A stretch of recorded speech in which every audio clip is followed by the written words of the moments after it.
Hi అండి, అందరూ ఎలా ఉన్నారు? ఇంకా ఇవాల్టి వీడియో వచ్చేసి రొటీన్ వ్లాగ్ అండి. సో ఈరోజు ఏంటంటే పొంగలి చట్నీ చేశానండి. రోజు ఉదయం లేవంగానే ఏం చేయాలి అనేది ప్రతి ఆడవాళ్ళకి ఒక సమస్య అయిపోయిందండి. ఒకవేళ వారంలో 2 రోజులు ఉప్మా చేశామనుకో, ఏందమ్మా ఎప్పుడు ఉప్మానేనా, ఎప్పుడు బొరుగులేనా ఇలాగా అంటూ ఉంటారు. అయితే ఈరోజు కొంచెం మాడంగా ఉంది అనే ఉద్దేశంతో కారంగా పొంగలైతే మనకు కారంగా ఉంటుంది కదా, మిరియాల పొడి వేస్తాం కదా అని చెప్పేసి పొంగలి చట్నీ చేశానండి. ఇంకా ఆ తర్వాత కాళ్ళ నొప్పులు ఎక్కువగా ఉన్నాయి అని చెప్పేసి నేను చింతపిచ్చల్ని తెప్పించుకున్నానండి. ఈ చింతపిచ్చల రేటు వచ్చేసి మామూలుగా అరకిలో వచ్చేసి 160 రూపాయలండి. జీడిపప్పుతో సహా ఇది రేటు పలుకుతుందనే చెప్పొచ్చు. ఇంకా ఆ తర్వాత ఇలాగా కడ్డీ పెట్టించుకున్నానండి బట్టలు ఆరేసుకోవడానికని. మాటికి ఇప్పుడు ఏంటంటే వర్షాకాలం, వర్షం పడినప్పుడేమో బట్టలన్నీ తెచ్చి లోపలేస్తాము, ఎండ పడుతున్నప్పుడేమో మళ్ళీ తీసుకుపోయి అవతల వేస్తూ ఉంటాం. అలా కాకుండా ఇలాగ ఒక కడ్డీ చుట్టించుకున్నాను. ఇంకా ఇప్పుడు చింతపిచ్చల్ని ఈ విధంగా నీట్గా చెరుక్కుంటున్నానండి. అత్తయ్య ఆల్రెడీ బాగా నీట్గా చేసి ఇచ్చారనమాట. కానీ చింతపిచ్చల్ని కొనుక్కునేటప్పుడు కొంచెం దబ్బగా పెద్దగా ఉండేటివి తీసుకుంటే మనం పగలగొట్టడానికి చాలా ఈజీగా ఉంటుందన్నమాట.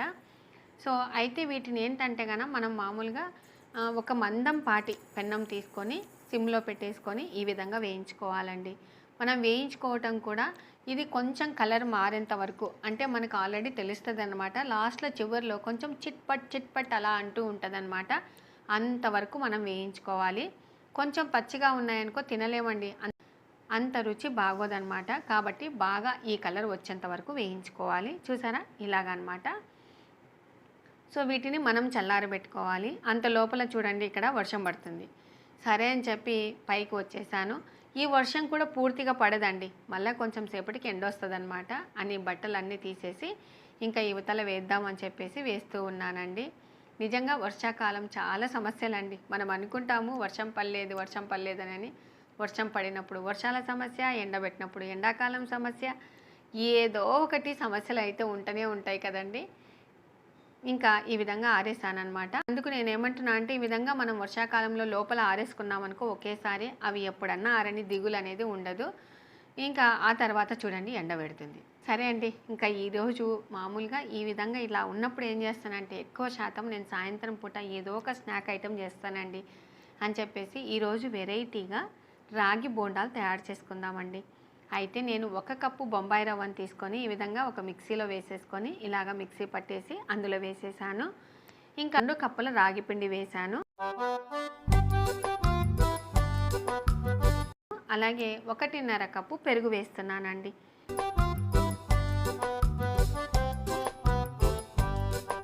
ఇలాగ వేసేసిన తర్వాత అదే బౌల్లోనే కొంచెం మామూలు నీళ్ళు కూడా వేసేసాను అనమాట.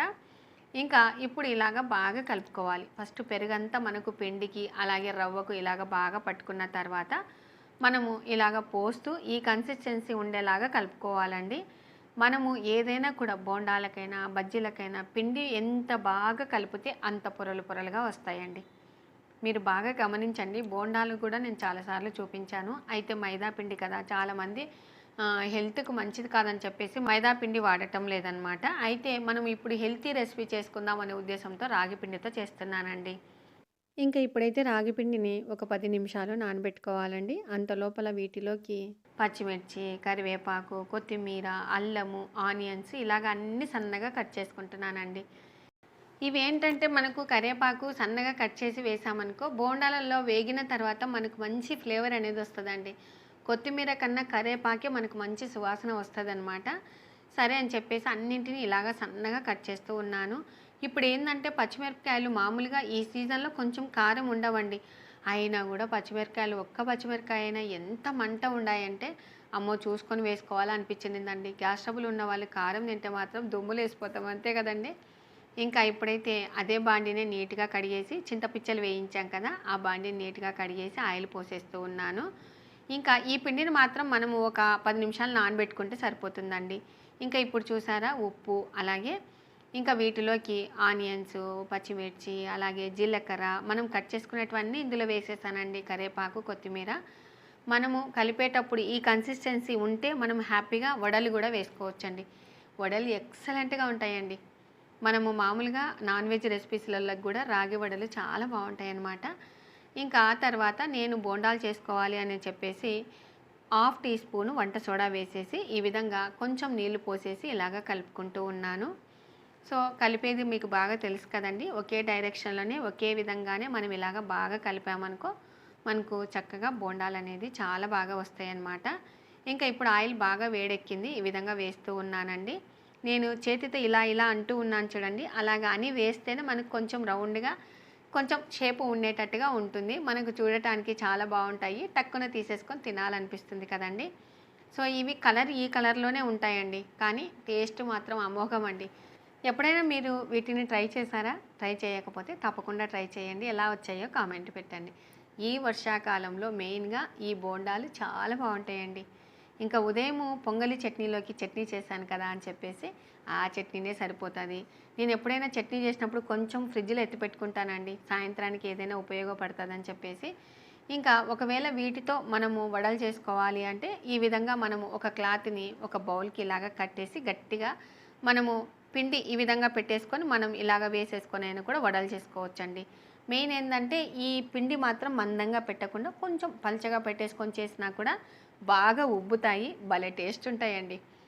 నేను ఇంత ముందుకు మా పిన్నమ్మ వాళ్ళ ఇంటికి వెళ్ళినప్పుడు ఇవి చూశాను అనమాట. నాకెందుకో మంచిగా టేస్ట్ అనిపించింది అని చెప్పేసి నేను మీతో షేర్ చేసుకుంటున్నాను. ఇంకా మధ్యాహ్నానికి మాత్రము మామూలుగా చికెన్ చేసినానండి. ఆ చికెన్ కొంచెము, అలాగే ఉదయం చేసినటువంటి పొంగలిలోకి చట్నీ చేశాను కదా అది కొంచెం చట్నీ, అలాగే బోండాలు ఇలాగ పెట్టేసి ఈ విధంగా చూపిస్తూ ఉన్నాను. సో మీరు అనుకోవచ్చు రాగి పిండివి కదా పిండి పిండిలాగా ఉంటాయని. అట్లా అనుకోవాల్సిన అవసరం లేదండి. చూడండి మనకి పొరల్లాగా ఎంత బాగా కాలిందో నేను చూపిస్తున్నాను చూడండి. మధ్యలో బోలుగా ఎంత బాగున్నాయి కదా. కానీ వీటిలో ఆనియన్స్ ఎక్కువగా వేసుకుంటే ఇంకా మరింత టేస్ట్ అండి. చాలా బాగుంటుంది అనమాట. సో మనకేంటంటే గ్యాస్ ట్రబుల్ ఉన్న వాళ్ళకు ఇలాంటి రెసిపీస్ చాలా అంటే చాలా మేలండి. తప్పకుండా ట్రై చేయండి. నేనైతే ఇప్పుడు చట్నీతో ట్రై చేస్తూ ఉన్నాను. సూపర్ అండి. ఇంకా అత్తయ్యకి మాత్రం ఇస్తూ ఉన్నాను. అసలు అత్తయ్య ఏమంటారో చూడండి. బాగున్నాయా? ఏంటివి కనుక్కో, ఏంటివి కనుక్కో అంటన్నా. రాగిపిండి బోండాలు, రాగిపిండి వేసినట్టే లేదు కదా, బాగున్నాయి. ఇంకా ఆ తర్వాత చింతపిచ్చల విషయం చూద్దామండి. వీటికి ఏంటంటే గాన బాగా మందం ఉన్నటువంటి క్లాతులు వేసుకొని మనం ఇలాగా రేకుల కట్టెతో ఈ విధంగా కొట్టామనుకో ఈజీగా వస్తాయండి. లేదు అనుకో రోట్లో వేసేసుకొని దంచినా కూడా చాలా బాగా పొట్టు ఊడిపోతుందండి. వీటన్నింటినీ మనం పొట్టు తీసేసి పెట్టుకొని మనం ఒక బౌల్లో వేసేసుకుంటే సరిపోతుంది అనమాట. సో నేను క్లాత్ మీద ఇలాగా కింద కూర్చొని ఈ విధంగా నీట్గా కొట్టేసి ఇలాగా అన్నీ తీసుకుంటూ ఉన్నాను. ఇంకా మామూలుగా అయితే కనుక మేము పచ్చివే తినేవాళ్ళమండి చింతపిక్కలు. కొంతమంది చింతపిక్కలు అంటారు, కొంతమంది చింతపిచ్చలని కూడా అంటారనమాట. సో ఇవి మామూలుగా నోట్లో వేసేసుకొని తినంగా ఆ తెల్లది వచ్చిన తర్వాత భలే టేస్ట్ అండి. నాకైతే భలే ఇష్టం అనమాట ఈ చింతపిచ్చలు.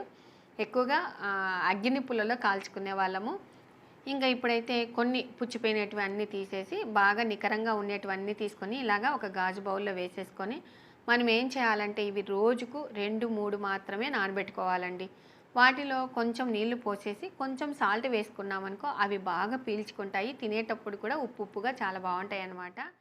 ఇవి చూడండి ముందు రోజు నైట్ నానబెట్టాను అనమాట. ఓవర్ నైట్ అంతా నానబెడితే చాలా బాగా మెత్తగా ఉంటాయి. మనం తినేటప్పుడు కూడా చాలా రుచికరంగా ఉంటాయండి. ఈ చింతపిచ్చల్ని ఎందుకు వాడతారంటే హెల్త్కు చాలా మంచిదండి. ఇప్పట్లో కాళ్ళ నొప్పులు ఉన్న వాళ్ళకి మనకు తగ్గడానికి వాపులైతేనేమి, అలాగే మంటలైతేనేమి, అలాగే డయాబెటీస్ అంటే మధుమేహం ఉన్న వాళ్ళకి చాలా బాగా ఉపయోగపడతాయండి. రోజుకు 2-3 చాలండి, అంతకన్నా అవసరం లేదనమాట. ఇంకా ఆ తర్వాత నేను మామూలుగా ఒకటి వాక్యూమ్ క్లీనర్ తెప్పించుకున్నానండి. ఇది ఏంటంటే గన మెయిన్గా డస్ట్ తీయటానికి అలాగా తెప్పించుకున్నాను. అందులో ప్రతి పండక్కి డస్ట్ ఇలాగా బ్రష్తో కొడుతూ ఉంటే అది పీల్చడము, దానివల్ల దగ్గు రావటము, అందులో నాకు గొంతు నొప్పి ఎక్కువగా ఉంది అని చెప్పేసి ఒక వ్యాక్యూమ్ క్లీనర్ అయితే అమెజాన్లో ఆర్డర్ చేశానండి. మా పిల్లలు కూడా ఇది బాగుంటుందని చెప్పేసి ఆర్డర్ చేశారనమాట. ఇది కంపెనీ వచ్చేసి అగారో వాళ్ళదండి. చాలా బాగా పనిచేస్తుంది. ఇంకా ఈ చింతపిచ్చలన్నీ చూడండి ఇలాగ తీసుకుంటుంటే అసలు ఎమ్మడిట పీల్చి పాడేస్తుందండి. వ్యాక్యూమ్ క్లీనరు బాగా రంధ్రం ఉంటుంది కదా లోపల, ఆ గాలి ద్వారా మొత్తం అంతా ఇలాగ తీసుకుంటుందన్నమాట.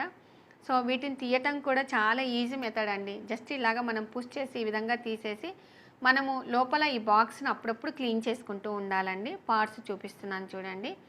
సో వీటికి ఒక ఎక్స్ట్రా ఫిల్టర్ అయితే ఇస్తారండి. ఇలాంటిది మనము వారానికో లేకపోతే ఏదో మనకు వీలున్నప్పుడు ఇలాగ క్లీన్ చేసి పెట్టుకుంటే సరిపోతుందన్నమాట.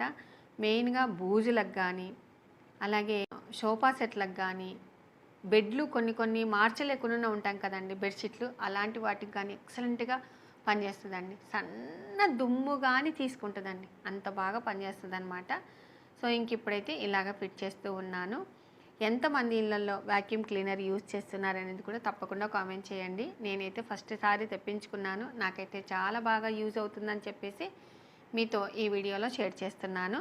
ఇంకా ఇప్పుడైతే ఈ విధంగా ఫిట్ చేసేసి ఇలాగా మనకు మామూలుగా బటన్ ఉంటుందండి, జస్ట్ ఇట్లా పుష్ చేస్తే చాలా అనమాట. ఇంకా ఇప్పుడు చూడండి ఇది గన్ మోడల్లో ఉందని చెప్పేసి చూపిస్తూ ఉన్నాను. ఇంకా ఆ తర్వాత బాక్స్ను, ఆ కస్సు తీసుకున్నటువంటి బాక్స్ నీట్గా తుడిచి ఇలాగ పెట్టేశాను. ఇంకా ఇప్పుడు చూడండి వ్యాక్యూమ్ క్లీనర్ది మామూలుగా మోటార్ ఫస్ట్ పార్ట్ అదనమాట. దీన్ని మనం గోడకైనా కూడా తగిలించుకోవచ్చు, వాళ్ళే స్టిక్కర్ ఇచ్చారనమాట. ఇంకా వ్యాక్యూమ్ స్టిక్ ఇచ్చారు, అలాగే కసు ఊడ్చుకోవడానికి ఒక మిషన్, అంటే మనకు స్ట్రెచబుల్ అండి, ఎటా అయినా కూడా తిరుగుతూ ఉంటుందన్నమాట. ఇంకా వీటికి బ్రష్లు అటాచ్ చేసేసుకొని క్లీన్ చేసుకునే విధంగా ఇలాగ బ్రష్లు ఇచ్చారనమాట. అవి 3 రకాలు ఇచ్చారండి. ఒకటి కస్సుకు, ఒకటి ఏంటంటే మనకు అద్దాలలో డిజైన్ ఉంటుంది కదా అది క్లీన్ చేయడానికి ఒకటి, అలాగే ఇంకొకటి ఏంటంటే సోఫా సెట్ క్లీన్ చేసుకోవడానికి 3 ఇచ్చారు. ఒక ఎక్స్ట్రా ఫిల్టర్ ఇచ్చారు, అలాగే ఇంకొకటి కూడా సందులలో మనం క్లీన్ చేసుకోవడానికి ఇంకొక బ్రష్ ఇచ్చారండి. సో ఇదేంటంటే కనుక మనం ఎలా యూస్ చేయాలనేది చూపిస్తాను.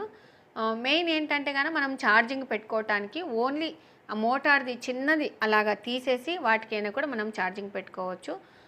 లేదు మనకు ఛార్జింగ్ అయిపోయిందనుకో దగ్గట్లో అట్లా కసు ఊడ్చుకోవడానికి అని చెప్పేసి కూడా ఒక పెద్ద వైర్ అయితే ఇచ్చారండి. కానీ మనం నైట్ ఛార్జింగ్ పెట్టేసేసుకొని ఒక 2-3 గంటలు పెట్టుకుంటే చాలండి, ఎక్కువ ఏం అవసరం లేదు, ఇల్లంతా ఊడ్చేసేస్తుంది అనమాట. ఇంకా ఇప్పుడు ఈ పార్ట్ తీసాను చూడండి, మోటార్ పార్ట్ అనమాట. సో వాటికి ఛార్జింగ్ పెట్టేశాను. ఇంకా ఆ తర్వాత వ్యాక్యూమ్ స్టిక్ ఇచ్చారండి, బాగా పొడవుగా ఉందన్నమాట. సో చూపిస్తూ ఉన్నాను చూడండి, ఇలాగ ఫిట్ చేసేసాను. ఇంకా దీన్ని పట్టుకున్నప్పుడల్లా గన్ మోడల్లో ఉంది అని అనుకుంటూ ఉన్నానండి. నిజంగా చాలా బాగా మనకు యూస్ అవుతుందన్నమాట. పూర్తి వెయిట్ కూడా లేదండి. ఇంకా ఆ తర్వాత ఫస్ట్ అయితే కసి ఎలా ఊడ్చుకోవాలి అనేది చూపిస్తానండి. ఇంకా మనం ఊడ్చుకున్న తర్వాత ఈ థ్రెడ్కి ఏంటంటే కనుక మామూలుగా అప్పుడప్పుడు కసి ఇలాగా చుట్టుకుంటుంది అనమాట. ఏదన్నా అక్కడక్కడ మనకు బండలు తుడిచినవి దారాలు ఉంటాయి కదా, అవన్నీ తీసేసుకొని నీట్గా మళ్ళీ మనము క్లీన్ చేసేసుకొని దాంట్లో ఫిట్ చేసేసుకోవచ్చు. మనం అసలు బండలు తుర్చాల్సిన అవసరమే లేదండి. ఒక్కొక్కసారి ఏదైనా మనకు పని ఎక్కువయ్యి లోడ్ ఎక్కువైందనుకో హ్యాపీగా మనం కసు ఊడ్చుకుంటే చాలండి, అంత బాగా పనిచేస్తుంది అనమాట. ఇంకా ఇది ఎటు కావాలంటే అటు తిప్పుకోవచ్చండి.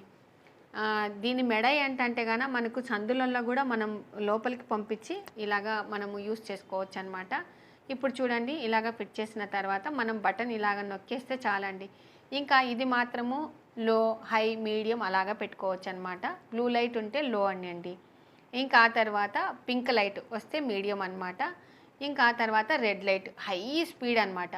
ఇంకా ఎంత డస్ట్నైనా కూడా అది లాగి పడేస్తుంది, అంత బాగా పనిచేస్తుందండి ఇది మాత్రం. అయితే నేను కసుకు మాత్రం మామూలుగా లోనే పెట్టుకొని యూజ్ చేస్తూ ఉన్నాను. నేను మొన్న కూడా చెప్పాను చూడండి, అమ్మో కసు కొట్టడమే చాలా కష్టము, బండలు తుడచడమే ఈజీ అని, అందుకోసమనే తెప్పించుకున్నానండి. మెయిన్గా కిటికీలకు డస్ట్ తీయటానికి, అలాగే సోఫా సెట్లకు డస్ట్ కండి చాలా బాగా పనిచేస్తుంది. మా ఇంటికి చుట్టూరు అసలు వెంటిలేషన్ ఎక్కువగా డస్ట్ ఎక్కువగా వస్తుందన్నమాట అని చెప్పేసి ఇది తెప్పించుకోండి. ఇంకా ఇప్పుడైతే బ్రష్ చూపిస్తున్నాను చూడండి, ఇది మాత్రము మామూలుగా సోఫా సెట్లకు క్లీన్ చేసుకోవటానికి అనమాట. చూపిస్తాను చూడండి. అసలు మనకి తెలియకుండానే సోఫా సెట్లలో పడుకుంటూ ఉంటాము, వాటిలో ఎంత డస్ట్ ఉంటుందంటే నిజంగా తీసి చూపిస్తాను చూడండి, మీకే అర్థమవుతుంది. ఇది ఇలాగా బాగా అనటం వల్ల వాటిలో ఉన్నటువంటి డస్ట్ని అంతా పీల్చేస్తుంది, కాబట్టి చాలా బాగా యూజ్ అవుతుంది అనమాట. ఇప్పుడు చూడండి డస్ట్ చూడండి ఎలా వస్తుందో, ఇలాగనమాట. అది వెంటనే లాగేసి ఆ బాక్స్లోకి వేసేస్తుంది కాబట్టి ఎంత డస్ట్ వచ్చేది కూడా మనకు తెలుస్తుందండి. ఇంకా మెయిన్గా సోఫా సెట్లు అయితేనేమి, అలాగే కర్టన్స్కి అయితేనేమి చాలా బాగా యూజ్ అండి. ఇది మాత్రము డస్ట్ని ఇట్లా పీల్ చేస్తుంది. మనకు డస్ట్ అలర్జీ ఉన్న వాళ్ళకి ఇది చాలా బెస్ట్ అండి. డీప్ క్లీన్ చేసేస్తుంది అనమాట ఈ బ్రష్.